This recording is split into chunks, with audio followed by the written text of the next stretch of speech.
నంది మరియు శివుడి మధ్య ఉన్న ఈ విడదీయలేని బంధాన్ని, దాని వెనుక ఉన్న ఆధ్యాత్మిక రహస్యాన్ని, ఒక శివాలయం అనగానే మనకు మొదట కనిపించేది నంది. అందరూ నందిని కేవలం ఒక వాహనంగానే చూస్తారు, కానీ దాని వెనుక దాగి ఉన్న అసలు మిస్టరీ మీకు తెలుసా? నంది కేవలం శివుడి వాహనం కాదు, ఆయన కైలాసానికి అసలైన కాపలాదారుడు, రహస్య సంరక్షకుడు, శివుడికి అత్యంత ప్రాణప్రదమైన భక్తుడు.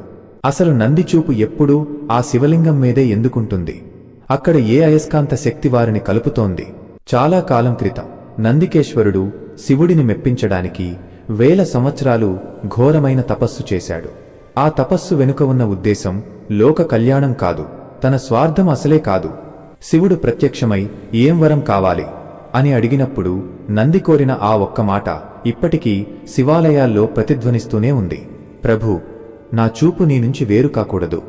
నా ప్రతి శ్వాస నీ నామస్మరణతోనే నిండాలి. నీవు నాకు ఎదురుగా ఉంటే చాలు, అదే నా మోక్షం. ఆ క్షణమే శివుడు నందిని తన వాహనంగా, తన నిరంతర తోడుగా మార్చుకున్నాడు. అందుకే భూమి మీద ఏ శివాలయం చూసినా నంది చూపు ఒక్క సెకను కూడా పక్కకు మళ్ళదు. అది ఒక నిరంతర ధ్యానం, జీవాత్మ పరమాత్మల రహస్య సంకేతం. ఈ నిర్మాణాల వెనుక ఒక గొప్ప ఆధ్యాత్మిక మిస్టరీ దాగి ఉంది. నంది అంటే జీవాత్మ, మనం. శివుడు అంటే పరమాత్మ, విశ్వశక్తి. మనం మోక్షాన్ని పొందాలంటే మన మనస్సు, చూపు ఆ పరమాత్మ వైపే స్థిరంగా ఉండాలని నంది భంగిమ మనకు మౌనంగా సందేశమిస్తోంది. నంది కూర్చున్న తీరును గమనించండి. కదలకుండా, ప్రశాంతంగా, ఏకాగ్రతతో, బాహ్య ప్రపంచపు ఆకర్షణలన్నీ వదిలేసి అంతర్ముఖంగా ప్రయాణించే రహస్యమది. ఆలయ రహస్యం మీరు గమనించారా? శివాలయంలోకి వెళ్లగానే మనం ముందుగా నందిని దర్శించుకుంటాం. ఎందుకంటే ఆ మహాదేవుడిని చేరుకోవాలంటే ముందుగా ఆయన ప్రియ భక్తుడైన నంది అనుమతి ఉండాలి. నంది ద్వారా మనసుని ప్రశాంతంగా మార్చుకున్నప్పుడే గర్భగుడిలో ఉన్న ఆ పరమశివుడి శక్తిని మనం తట్టుకోగలం. నంది అంటే కేవలం విగ్రహం కాదు, అది ఆనందం, శాంతి మరియు స్థిరత్వానికి ఒక అంతుచిక్కని చిహ్నం. నంది చూపులో ఉన్న ఆ ఏకాగ్రతను మీ జీవితంలోకి ఎలా ఆహ్వానిస్తారో ఒక్కసారి ఆలోచించండి. శివాలయానికి వెళ్ళినప్పుడు ఒక దృశ్యం మనల్ని బాగా ఆకర్షిస్తుంది.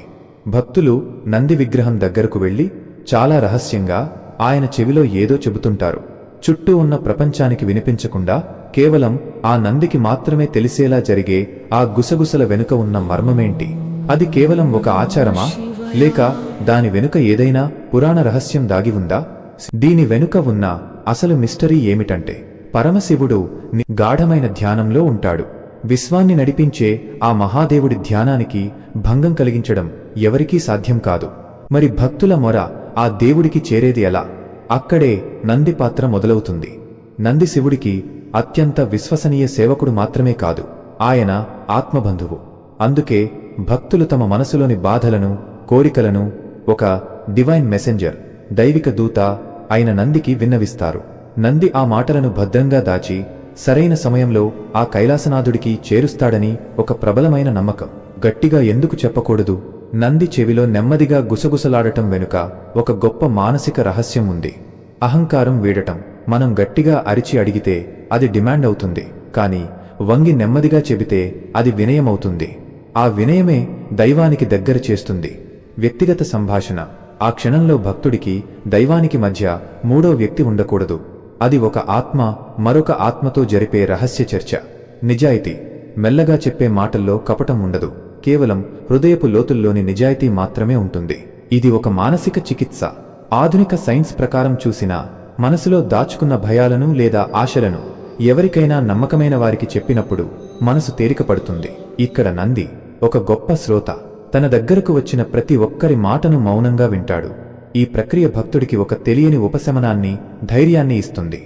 గుర్తుంచుకోండి, ఇది కోరికల కోసం చేసే వ్యాపారం కాదు, ఇది ఒక ఆత్మసమర్పణ. నంది చెవిలో ఆ మాటలు చెప్పిన తర్వాత భక్తుడి మనసులోని భారమంతా తొలగిపోయి శివ దర్శనానికి కావలసిన ప్రశాంతత లభిస్తుంది. శివాలయంలో నంది చెవిలో మీరు చెప్పే ప్రతి మాట మీ అంతరాత్మతో మీరు చేసుకునే ఒక ఒప్పందం. ఆ మౌనంలో దాగి ఉన్న మహాసందేశం. నందిని చూసినప్పుడు మీకు కేవలం ఒక శిలా విగ్రహం కనిపిస్తుందా?